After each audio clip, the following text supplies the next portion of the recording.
Kalau uang pajak selalu diselewengkan, NU akan mengambil sikap tegas, warga NU tidak usah bayar pajak. Waktu itu, sampai saat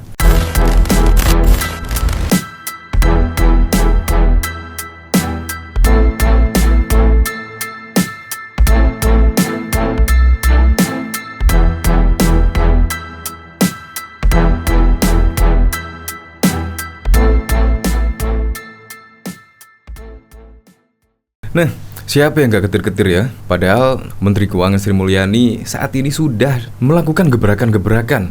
Yaitu apa? Yaitu masyarakat akhirnya percaya, yaitu membayarkan pajaknya dan dikelola oleh pihak kementerian. Dan alhasil apa? Pembangunan di Indonesia sekarang ini kian merata. Dan bahkan uang pajak kita bukan hanya untuk pembangunan saja, melainkan kesehatan, melainkan pendidikan, dan lain-lain. Gara-gara ulah satu oknum ini aja, akhirnya Kementerian Keuangan sekarang ini dibuat pusing. Dan bahkan ada seruan dari Kiai Haji Said Akhil ini. Ya jelas lah, pasti akan ketar-ketir lah mendengar seruan ini.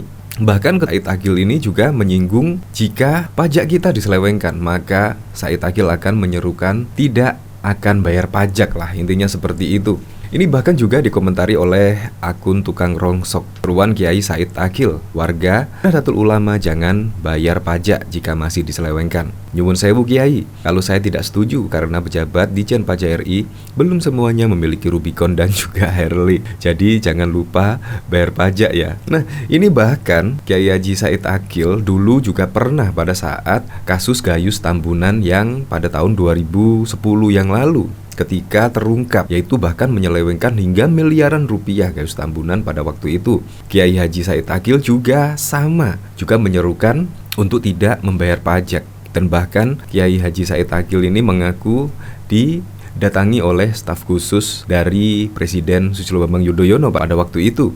Kelanjutannya seperti ini ya. Statusnya itu menurut saya, saya bilang kalau memang itu berdasarkan referensi kitab kuning, yaitu para imam, para ulama, referensi. Kalau pajak masih diselewengkan, warga NU akan diajak oleh para kiai-kiai warga itu tidak usah bayar pajak. Tapi kalau pajak untuk rakyat, pajak untuk pembangunan, pajak untuk kebaikan, kita dukung. Jadi penasaran ya, bagaimana komentar-komentar dari netizen-netizen ini ya? Garis lucu, pajak tetap harus dibayar agar pemerintahan juga nggak mandek. Jika ada salah, perbaiki, bayar pajak dan patuh pajak dulu, karena hukumnya fatal buat rakyat biasa. Kebanyakan modus ya para orang pajak mainkan adalah bukan menyelewengkan setoran pajak masyarakat, tapi lebih kepada bermain mata satu sama tahu dengan para wajib pajak nakal. Ini sama saja seperti mengharap di dunia ini tidak ada tindak kejahatan. Kita juga harus ingat bahwa masih ada pegawai pajak yang amanah, meski mungkin tidak banyak jumlahnya. Bahkan gara-gara kasus kemarin ya, yaitu akhirnya Sri Mulyani juga mencopot pihak Rafael dan bahkan juga membubarkan klub Moge. Dan bahkan Sri Mulyani yaitu menyuruh dari 13.000 pegawai pajak untuk segera melaporkan harta kekayaannya. Bahkan dari statement Kiai Haji Akhil Sirot tadi ya, yaitu bahkan juga ditanggapi oleh PCNU Sumedang. Di sini pengurus cabang Nahdlatul Ulama Kabupaten Sumedang menunggu sikap resmi dari PBNU terkait tetap membayar pajak atau tidak jika pajak di Indonesia diselewengkan. Hal itu disampaikan Sekretaris PCNU Sumedang, AY Subhan Hafaz, saat diminta menanggapi pernyataan mantan Ketua Umum PBNU Said Akhil Sirot ini. Said Akhil secara personal mengungkit peristiwa pajak yang diselewengkan oleh Gayus Tambunan pada 2012 yang lalu. Dalam menyikapi pajak yang diduga diselewengkan Rafael Alun Trisambodo, ucapan Said Akhil Sirot bukan statement PBNU. Kami secara organisasi menunggu bagaimana sikap PBNU, kata AY Subhan kepada Jabar ID pada 28 Februari. Dia mengatakan PBNU pun dalam mengambil sikap harus secara resmi, yakni disepakati oleh Ketua Umum, Sekjen, Katib AM, dan Rais Am. Sikap secara resmi itulah yang akan diikuti PCNU di Sumedang. Kalau resmi akan mendengarkan dengan taat, ucap AY. Akan tetapi secara personal AY mengatakan tak mungkin masyarakat tak membayar pajak.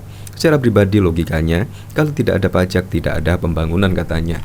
Nah, jadi pajak itu sangat penting sekali ya, yaitu untuk perputaran roda pemerintahan. Apalagi kalau masyarakat tidak membayar pajak, pasti tidak akan ada pembangunan-pembangunan di negeri ini. Fasilitas pendidikan gratis, kesehatan gratis pasti tidak ada. Karena semuanya itu ya diambil dari uang pajak kita, dan pasti akan kembali ke rakyat sendiri. Terbukti juga pembangunan sekarang sudah masif, jalan-jalan juga sudah bagus, pendidikan gratis, dan bahkan juga kesehatan gratis. Itu akan kembali ke diri kita sendiri. Jadi bayar pajak lah. Ini mungkin cuma satu oknum, dan satu oknum itu pun sekarang sudah dicopot dari jabatannya oleh Kementerian Keuangan Sri Mulyani. Jadi untunglah Sri Mulyani bergerak cepat dan langsung menginvestigasi. Untuk lebih lengkapnya simak berita berikut ini, Good News Indonesia. Mantan Ketua Umum PBNU Kiai Haji Said Akhil Sirot akan mengajak warga NU atau Nahdlin untuk tidak membayar pajak. Ajakan tersebut akan dia lakukan apabila ternyata uang pajak yang dibayar rakyat terbukti diselewengkan oleh para pejabat pajak. Peringatan ini disampaikan Said merespon adanya kejanggalan dalam laporan harta kekayaan Rafael Alun Trisambodo, pejabat eselon 3 Direktorat Jenderal Pajak DJP, ayah dari Mario Dendi Satrio, tersangka kasus penganiayaan terhadap David. Kalau memang pajak uang diselewengkan, ulama ini akan mengajak warga tak usah membayar pajak, kata usai membesuk David di RS Mayapada, Setiabudi, Jakarta Selatan pada Selasa 28 Februari 2023. Said mengemukakan bahwa peringatan ini juga pernah dia sampaikan saat munculnya kasus mafia pajak Gayus Tambunan. Ketika itu, Presiden Susilo Bambang Yudhoyono atau SBY bahkan sampai mengirim utusan. Sampai-sampai Pak SBY kirim utusan pribadi almarhum Pak Yusuf, namanya staf susnya, itu menemui saya. Saya bilang kalau memang itu berdasarkan referensi kitab kuning, para imam, para ulama referensi. Kalau pajak masih diselewengkan, warga NU akan ajak oleh para kiai-kiai tidak usah membayar pajak. Tapi kalau pajak untuk rakyat, pajak untuk pembangunan, pajak untuk kebaikan, kita dukung warga NU taat bayar pajak, ungkapnya. Dalam kesempatan itu, Said juga menyinggung Rafael Alun yang dinilai tidak mampu mendidik anaknya Mario. Singgungan itu diberikan Said untuk penganiayaan keji yang dilakukan Mario kepada David. Saya juga heran, di bumi Pancasila ada perbuatan seperti itu dan dilakukan oleh anak keluarga terdidik, elit, bukan biadab dan dari pedalaman, tutur Said. Said menilai perilaku keji yang dilakukan Mario merupakan cerminan dari pola asuh yang tua yang salah. Bapaknya tidak urus atau salah urus, tidak mendidik atau salah didik. Dengan dijor dibiarkan, dimanja dengan segala kemewahan, uangnya belum tentu halal, ujar Said. Atas hal tersebut, Said Akhil mengingatkan Rafael Alun untuk hati-hati dalam mencari nafkah. Maka sekali lagi hati-hati mencari uang yang akan dimakan oleh anak istri. Kalau uangnya haram pasti anaknya nakal, tegasnya. Dalam kasus tersebut yang dilakukan terhadap David, penyidik Polres Metro Jakarta Selatan telah menetapkan 2 orang tersangka. Keduanya yakni Mario Dendi Satrio selaku tersangka utama dan temannya bernama Shane Lucas Rotua selaku tersangka yang merekam video dan membiarkan korban saat dianiaya. Kapolres Metro Jakarta Selatan Kombes Pol Ade Ari menyebut kedua tersangka kekinian telah ditahan. Adapun dari hasil penyidikan terungkap bahwa Mario tidaknya hanya menganiaya David, melainkan sempat memaksa korban lebih dahulu push up sebanyak 50 kali dan melakukan sikap tobat. Tapi karena korban tidak kuat dan hanya sanggup 20 kali, korban disuruh sikap tobat oleh tersangka MDS Mario, ungkap Ade Ari di Polres Metro Jakarta Selatan pada Jumat 24 Februari 2023. Ketika itu, kata Ade Ari, David tidak bisa melakukan sikap tobat. Selanjutnya Mario meminta temannya yakni tersangka Shane untuk mencontohkan. Namun lagi-lagi David tetap tidak bisa melakukan sikap tobat, sehingga Mario menganiayanya sambil direkam oleh Shane. Korban D. David ini tidak bisa sikap tobat sehingga tersangka MDS Mario menyuruh anak korban D untuk ambil posisi push up sambil tersangka N melakukan perekaman video menggunakan HP milik tersangka MDS tuturnya. Sesuai dengan apa yang video itu tayangkan, yaitu telah terjadi kekerasan terhadap D dengan cara menendang kepala anak korban beberapa kali, kemudian injak kepala anak korban beberapa kali, dan juga tendang perut anak korban dan memukul kepala anak korban ketika posisi push up Ibu Hade Ari. Sejumlah karangan bunga memenuhi halaman depan Polres Metro Jakarta Selatan pada Sabtu 25 Februari 2023. Sebagian besar karangan bunga tersebut bertuliskan pesan dan harapan agar pihak kepolisian turut menangkap dan menetapkan A. Pacar Mario sebagai tersangka. Tangkap dan adili provokator karena sama kejamnya dengan penjahat, bunyi salah satu pesan dalam karangan bunga tersebut. Kami yakin Polri tak masuk angin. A. terlibat, tangkap, bunyi pesan dalam karangan bunga lainnya. Sebagaimana diketahui, motif Mario menganiaya David diklaim karena tak terima atas perbuatan tidak menyenangkan yang diduga dilakukan kepada AG. Namun, polisi mengklaim hingga kekinian masih mendalami apa yang dimaksud perbuatan tidak menyenangkan tersebut. Itu masih kami dalami, klaim Ade Ari. Ade Ari juga menuturkan bahwa peristiwa penganiayaan ini bermula ketika Mario mendapat informasi terkait perbuatan tidak menyenangkan yang diduga dilakukan oleh David kepada AG dari temannya berinisial apa pada 17 Januari 2023. Mario kemudian mengonfirmasi kebenaran informasi tersebut kepada AG. Setelah dibenarkan, AG itulah yang membuat tersangka MDS emosi dan mengajak anak korban untuk bertemu, pungkasnya. Bahkan Forum Indonesia untuk Transparansi Anggaran Fitra menilai jumlah harta kekayaan yang dimiliki pejabat Direktorat Jenderal Pajak DJP Rafael Alun Trisambodo sebesar 56 miliar sangat tidak wajar. Fitra pun mendorong langkah investigasi untuk membuktikan apakah harta Rafael Alun tersebut halal atau haram. Sekretaris Jenderal Fitra, Misbah Hasan mengatakan, kenaikan harta yang dimiliki Rafael Alun sangatlah tidak wajar. Kalau dilihat dari tren kenaikan, itu tidak wajar ya. Ada beberapa pejabat, terutama di Dirjen Pajak, yang kenaikannya itu sangat luar biasa. Seperti Rafael Alun saja itu kan, kalau kita lihat kenaikan hartanya signifikan, kata Misbah saat berbincang melalui sambungan telepon dengan suara.com pada Selasa 28 Februari 2023. Misbah menjelaskan, Rafael Alun yang memiliki jabatan Sindikat Eselon 3 sebenarnya membutuhkan waktu hampir 100 tahun atau tepatnya 98 tahun agar kekayaan yang ia miliki sekarang sebesar 56 miliar bisa tercapai. Namun, hanya selang beberapa tahun saja Rafael Alun sudah bisa mengumpulkan harta yang cukup fantastis. Beliau sebagai pejabat Eselon 3, Eselon 3 itu kan gajinya sekitar 4,7 juta dan tunjangan kinerja 46 juta. Artinya dia punya kekayaan sekitar 56 miliar itu kan mesti harus dikumpulkan selama 98 tahun. Nah, ini kan kekayaan yang tidak wajar katanya. Misbah pun membandingkan untuk pejabat setingkat Eselon 1 saja baru membutuhkan waktu sekitar 30 tahun lamanya agar bisa memperoleh kekayaan mencapai 56 miliar tersebut. Eselon 1 saja punya gaji 5,2 juta, tunjangan kinerja 113 juta. Untuk Kemenq itu mengumpulkan kekayaan 56 miliar butuh 30 tahun.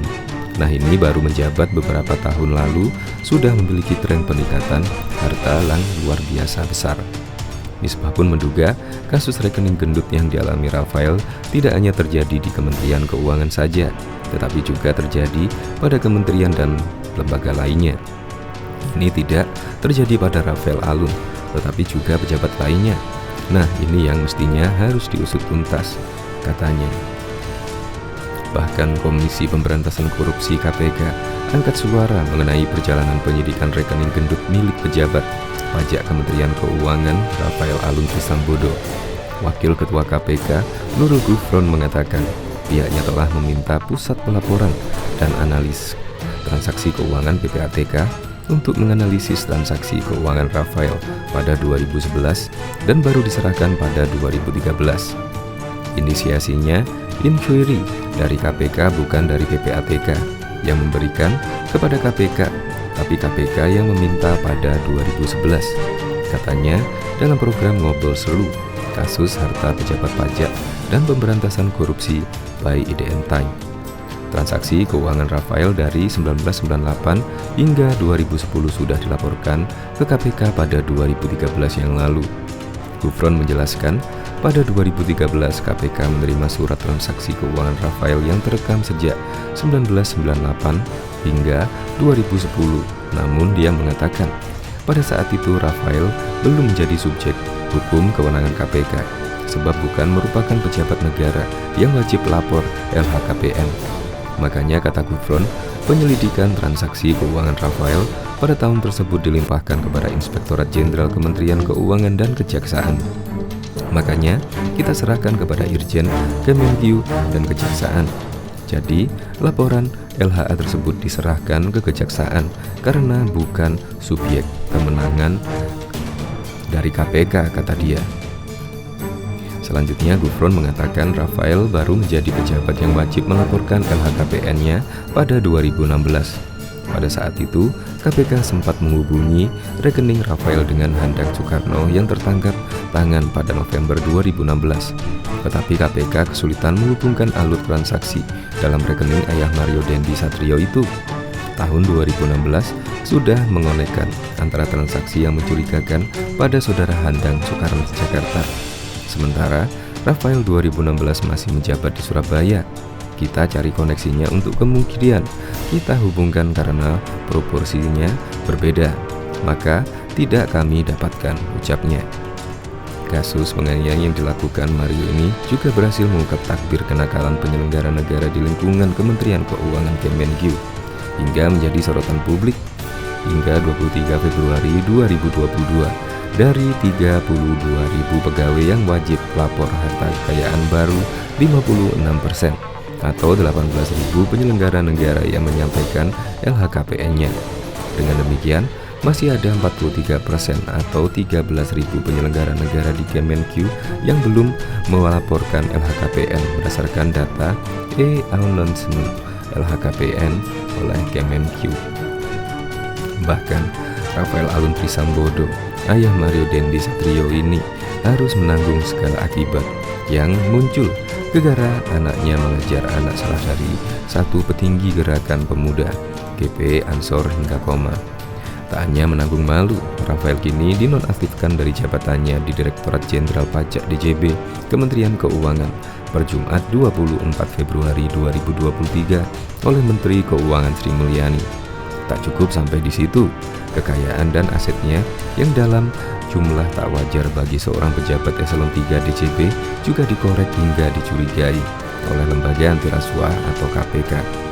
Warganet yang jeli akhirnya menggali seluk-beluk aset yang dimiliki oleh Rafael dan keluarganya. Adapun Rafael memiliki sejumlah rumah mewah yang tersebar di berbagai daerah seantero negeri. Potret rumah mewah tersebut dibeberkan oleh seorang warganet yang menggali media sosial milik Rafael, istrinya, dan Mario Dendi.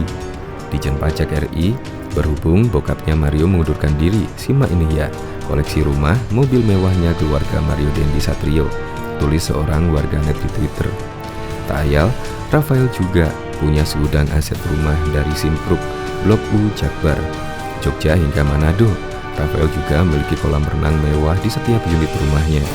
Pool di rumah Simpruk sama pool rumah di Jogja. Tiap rumah ada kolamnya dong. Ini baru 2 rumah, belum yang di Manado, ujar akun Twitter yang sama. Rafael juga memiliki beberapa mobil mewah seperti Land Cruiser yang tidak dilaporkan di KPK via LHKPN. Waktu nyamar jadi pot bunga di garasinya ada Land Cruiser 2. Ini baru satu garasi. Di satu rumah ya, sabar, Dijen Pajak RI, tulisnya dalam unggahan disertai foto deretan mobil diduga milik Rafael. Kos mewah yang diakui milik Mario Dendi juga mengalami simpang siur, sehingga membuat Komisi Pemberantasan Korupsi KPK dan Pusat Pelaporan dan Analisis Transaksi Keuangan PPATK harus turun tangan. Pasalnya, diduga bahwa kos mewah tersebut adalah milik Rafael, yang kini Kemenkyu bersama KPK dan PPATK bersama-sama menilik lebih dalam terkait aset kos mewah itu. Kami cek, saat ini sedang Proses pemeriksaan dan informasi ini akan diklarifikasi oleh staf khusus Kemenq Justinus Prastowo.